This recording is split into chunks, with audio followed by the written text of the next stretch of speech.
Samantha हमेशा से सोचती थी कि उसके परिवार का घर साधारण था, कुछ खास नहीं।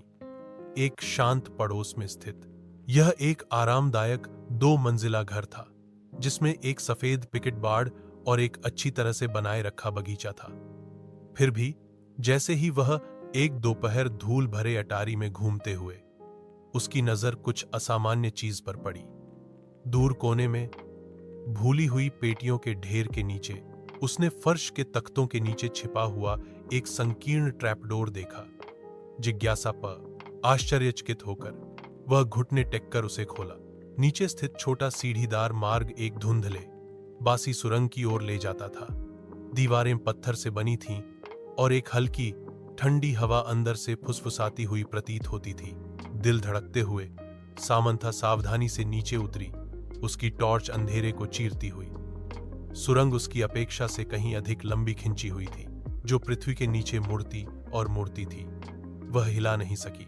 यह एहसास कि वह अतिक्रमण कर रही थी, कि कुछ उसका इंतजार कर रहा था, जो अनंत काल की तरह लगा। उसके बाद सुरंग आखिरकार एक छिपे हुए कमरे में खुल गई। दीवारें पुरानी बुकशेल्फ से भरी थीं, अजीब चमड़े से बंधी हुई किताबों से भरा हुआ।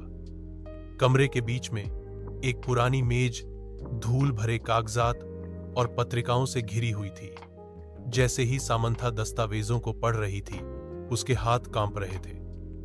रिकॉर्ड। डीएस ने वर्जित अनुष्ठानों और गुप्त समाजों की बात की। उसके परिवार का नाम बार बार उल्लेख किया गया।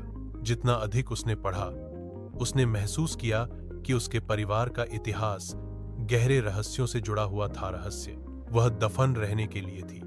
उसने कुछ ऐसा उजागर किया था जो किसी को नहीं पता होना चाहिए था, कुछ ऐसा जो पीढ़ियों से छिपा हुआ था। जैसे ही खोज का भार उस पर पड़ा, उसने सबसे हल्की सी आवाज सुनी। उसके पीछे से आवाज आई, एक फुसफुसाहट, धीमी और ठंडी। वह अकेली नहीं थी।